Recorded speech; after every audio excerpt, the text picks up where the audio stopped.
He said it on day one, and now he's doing it. When Captain Ibrahim Traoré took the reins of Burkina Faso, many called him bold, some called him dangerous, but what he promised was sovereignty, resource control, and dignity for his people. Most leaders talk, Traoré acts. In a move that sent shockwaves through global markets, he just took back control of 5 major gold mines, assets that were, for years, drained by foreign companies while Burkinabè communities remained in poverty. But the backlash was immediate. Foreign investors screamed. Western media called it reckless. And the same powers who profited in silence suddenly began crying foul. They say Burkina Faso is now too risky. But here's the question no one's asking. Risky for who? The corporations losing billions? Or the people finally reclaiming what's rightfully theirs? In today's episode, we dive into the gold reforms that are shaking the foundations of neo-colonial control and examine whether Traoré is building a new economic era or marching into global isolation.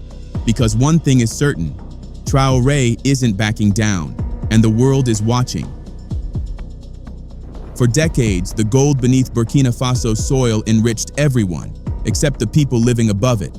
Foreign companies came with contracts, with promises, with flags of cooperation, but in the end, they took the gold and left breadcrumbs behind. But now, everything is changing. A few days ago, the Burkinabè government made a bold announcement. It has officially increased its free carried equity stake in major gold projects from 10% to 15%. A small number on paper, but a massive shift in power. This isn't random. This is the law under Burkina Faso's new mining code, signed and sealed by President Ibrahim Traoré in August 2024. And it's already shaking the foundations of an industry that's long been untouchable. You see, under previous governments, foreign corporations dominated every inch of this sector. Profits were flown overseas. Local communities got crumbs, tiny tax cuts, almost invisible equity shares. That was the deal. But Traoré is tearing up the old script. He's writing a new one where Burkina Faso owns its future, where the gold stays closer to home, where the people, not just the investors, profit from what lies in their land. Is the world ready for that kind of Africa? Because Traoré just made it law, and he's only getting started. This isn't just a policy change, it's a quiet revolution buried in the soil of Burkina Faso. At a glance, it might seem like just another decree, another update to the law. But look closer, and you'll realize what President Ibrahim Traoré has done is nothing short of historic. For the first time in decades, the gold beneath Burkina Faso will no longer be controlled entirely by foreign hands.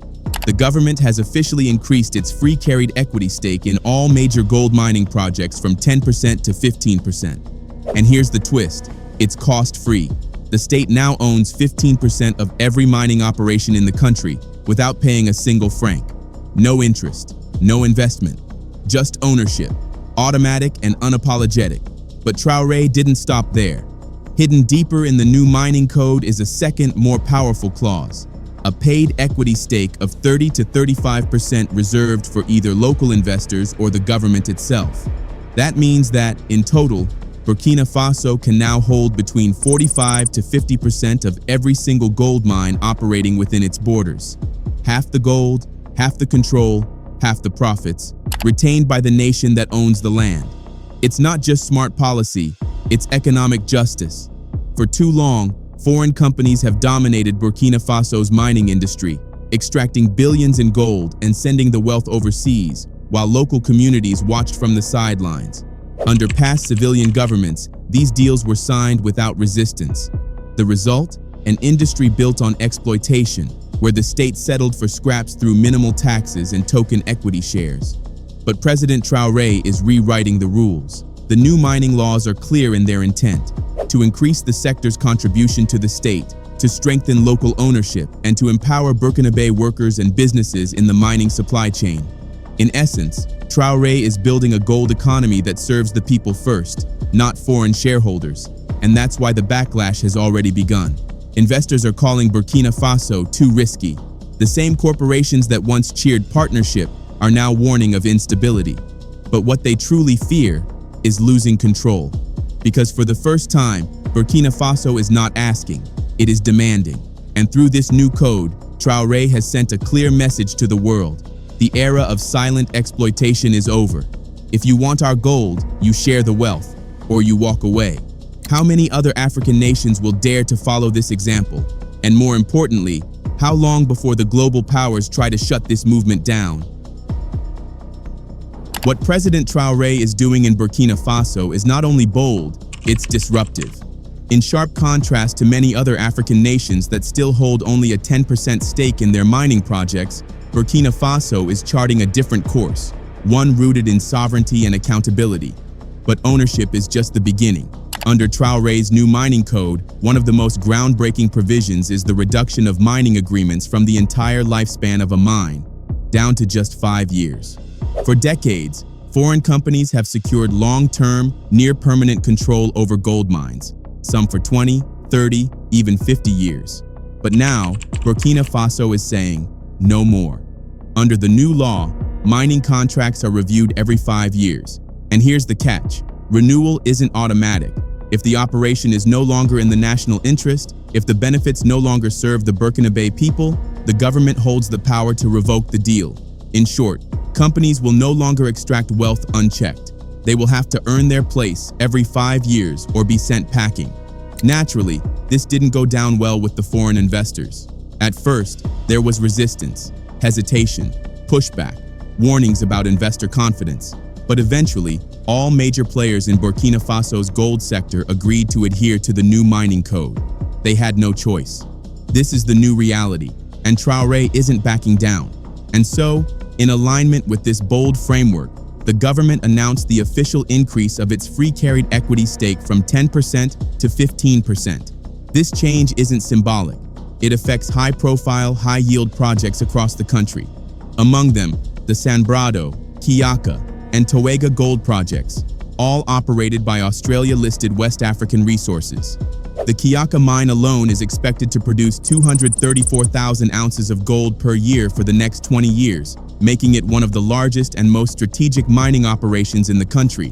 Sanbrado, already in operation since 2020, contributed over 206,000 ounces to the national output in 2024. What's more remarkable is that these foreign operators, despite initial reluctance, eventually agreed to the terms, following intense discussions with the Burkinabè government and other local stakeholders. It wasn't just diplomacy, it was pressure, it was principle, it was the assertion of a new national identity, one where foreign profits no longer outweigh domestic progress. Burkina Faso is no longer a silent spectator in its own economy. Under President Traoré, it is now a regulator, a shareholder, and a gatekeeper. And every mine, every ounce, every contract must now serve the Burkinabè people first. And just when the world thought Traoré had gone far enough, he went even further. In a move that shook the global mining industry to its core, the authorities in Burkina Faso officially completed the handover of 5 gold mining assets to full state ownership. This wasn't symbolic. This wasn't partial. These are complete takeovers, marking a seismic shift in the nation's strategy to reclaim its most valuable natural resources. For the first time in decades, Burkina Faso isn't just renegotiating terms, it's taking full control. The assets transferred include 2 fully operational gold mines and 3 major exploration licenses. Until now, they were held by subsidiaries of London-listed mining giants like Endeavour Mining and Lilium. But not anymore. These include Wagnion Gold SA, Simafo Bungu SA, Resources Ferke SARL, Griffon Minerals Burkina Faso SARL, and Lilium Mining Services Burkina Faso SARL. Names that once dominated the extraction of Burkinabè gold now permanently returned to the people. In simple terms, these mines, once operated and profited from by foreign companies, now belong 100% to the government of Burkina Faso. It's the kind of move that few African nations have ever dared to make. But Traoré is no ordinary leader. For him, this is not just about economics, it's about dignity. To manage these newly acquired strategic assets, the government has established a powerful new entity, the Société de Participation Minière du Burkina, SOPAMIB. This state-owned mining company is tasked with owning, operating, and overseeing key gold mining operations across the country.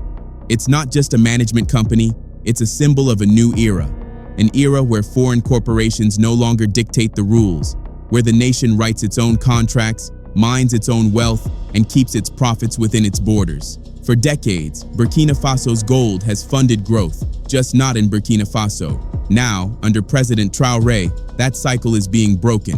One mine, one code, one sovereign act at a time. But how exactly did the government of Burkina Faso manage to seize control of two high-value gold mines from the hands of global corporations? The answer lies in a legal battle, one that quietly opened the door for state intervention.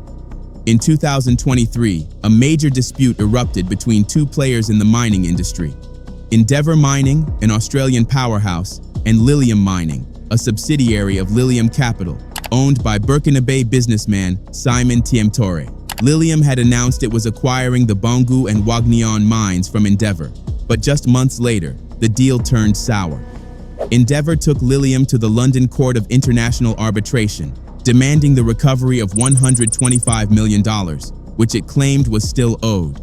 Lilium struck back, accusing Endeavour of concealing critical information during the transaction. The battle quickly escalated, with both companies entrenched in a standoff that threatened the stability of two major mining operations. Then, in a move that surprised everyone, the government of Burkina Faso stepped in, not as a referee, but as a resolver. And their solution? Bold, simple, and unprecedented. Both mines would be handed over to the state. Just like that, what was once a corporate dispute became a gateway to national reclamation. Under the terms of the settlement, Burkina Faso agreed to pay Endeavour $60 million in cash, staggered in 3 installments by the end of the year. But that wasn't all. The government also secured a 3% production royalty from the Wagnion mine, up to 400,000 ounces of gold sold. In return, Endeavour dropped its legal claims, and Lilium relinquished its rights. The result? 2 strategic gold mines, Bongu and Wagnion, now belong to the Burkinabè state.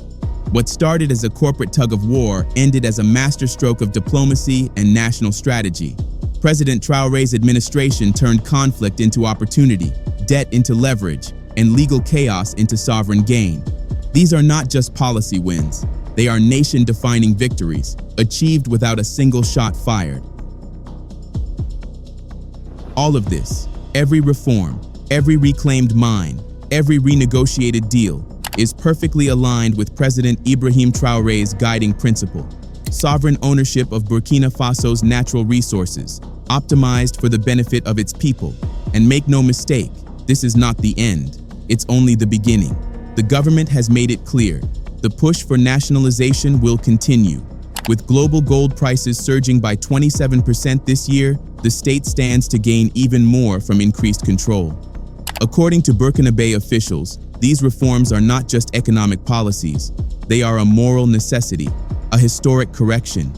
It's about reclaiming control over what has always belonged to the people. But not everyone is celebrating.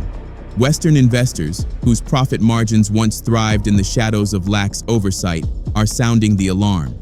Corporations like IAMGold, Nordgold, and West African Resources Ltd have begun warning of a new reality: that Burkina Faso is becoming too risky for business. Some analysts have even claimed that Traoré's nationalization push could drive investors away entirely. But here lies the deeper question: what is the point of welcoming investment if the people see no real benefit? For too long, African nations have been told that foreign capital is the path to progress, that if they open their doors wide enough, wealth will trickle down. But decades of this approach, pushed aggressively by institutions like the World Bank and the IMF, have delivered a different reality. Yes, the mines were built. Yes, the gold was extracted. But where did the wealth go?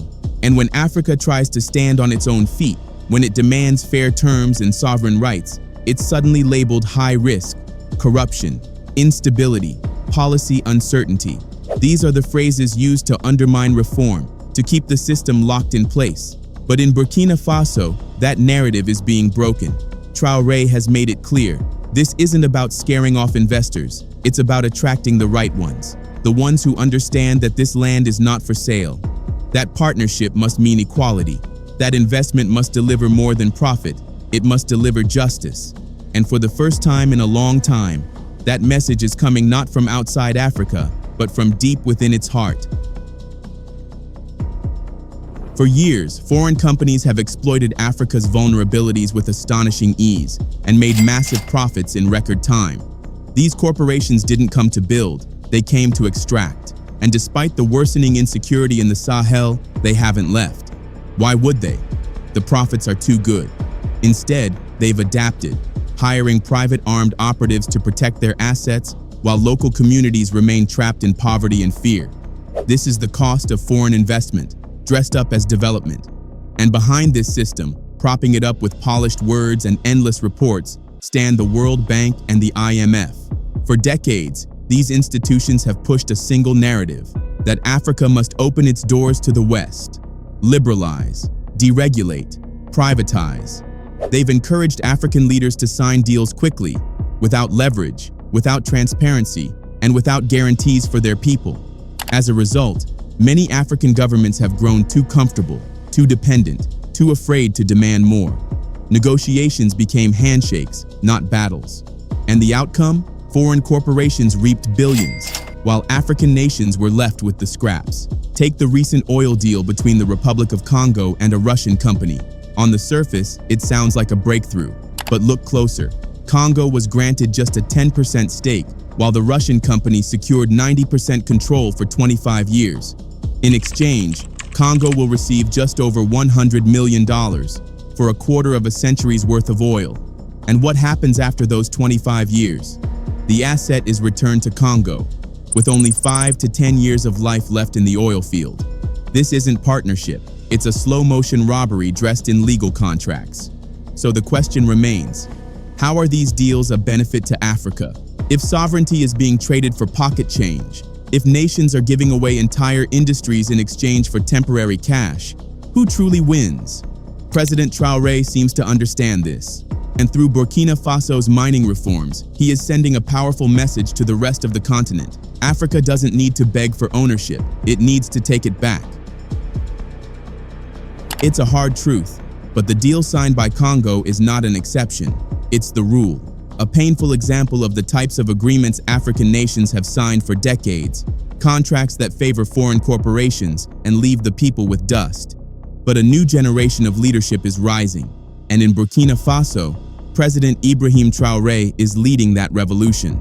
His recent mining reforms aren't isolated gestures.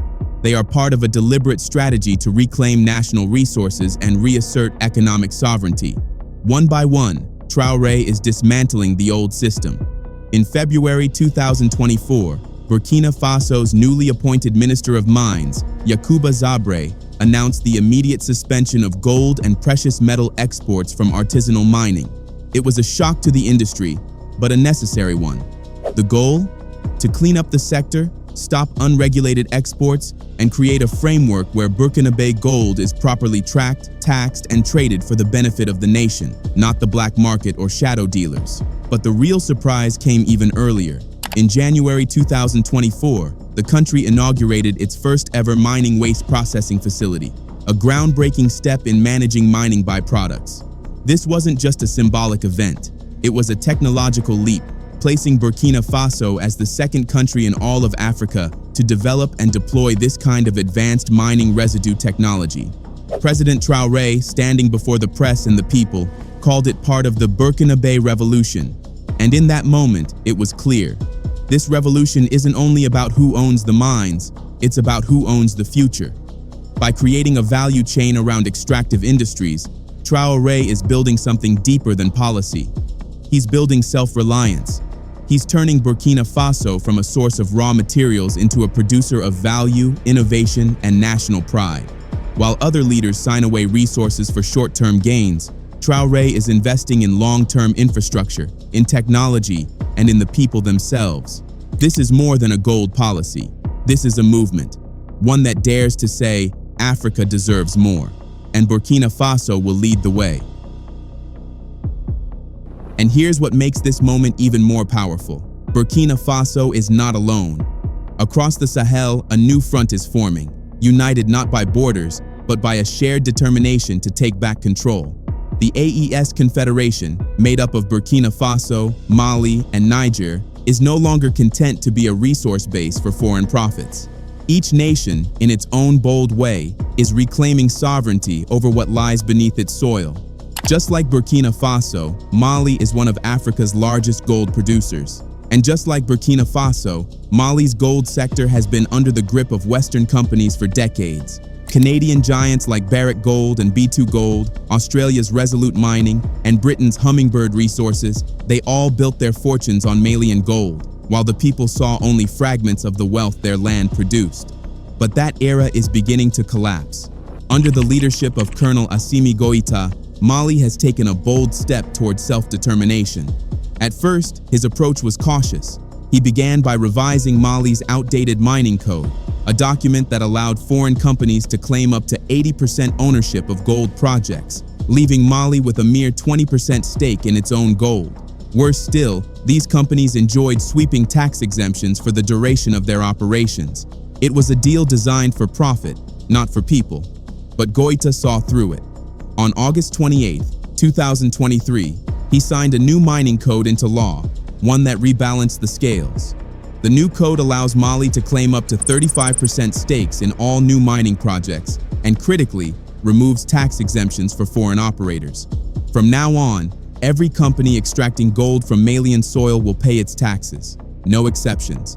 The goal is clear: increase government revenue, boost national control, and double the mining sector's contribution to the economy, from around 10% of GDP to 20%. But beyond the numbers, this is about dignity. It's about putting an end to the era where African nations were told to be quiet, take what they're given, and be grateful for it. Now, Mali stands alongside Burkina Faso. Together with Niger, these nations are writing a new chapter in African resource politics. One where contracts are not dictated by Washington or London, but by Ouagadougou, Bamako, and Niamey. One where Africa doesn't just supply the gold, it controls it. And just like that, a third nation stepped into the ring. Niger, long considered France's most strategic partner in the Sahel, is now turning the tables. For decades, the country's vast uranium reserves, among the richest in the world, have powered France's cities, industries, and nuclear plants. Yet Niger itself remained in the dark, literally and economically. Since independence, its uranium sector has been dominated by Orano, the French state-owned nuclear fuel company. The deals were signed quickly, quietly, under the promise of military protection and political security for Niger's leadership. Orano became the sole uranium giant in Niger. It gained unrestricted access to the mineral, acquired it at bargain rates, and built an empire off it, while the people of Niger continued to live without basic infrastructure, electricity, or economic independence. It was a textbook example of colonial economics repackaged in modern-day contracts. That is, until the military took power. Inspired by the sovereignty-first movements in Burkina Faso and Mali, Niger's military leader launched a sweeping campaign to reclaim control of the country's uranium sector. The first step?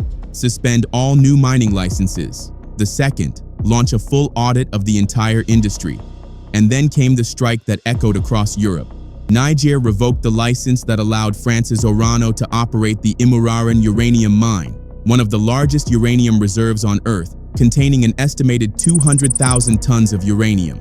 The decision wasn't leaked. It was announced directly by Orano itself, admitting that its team had been denied access to the mine in northern Niger. That single site, the Imuraren deposit, was central to France's long-term nuclear energy strategy. Now, it's off limits. What's left? Just 2 uranium mines remain. The Sommer mine, still in operation, is controlled 63.4% by Orano, with 36.6% held by Niger's state mining company. And the Cominac mine?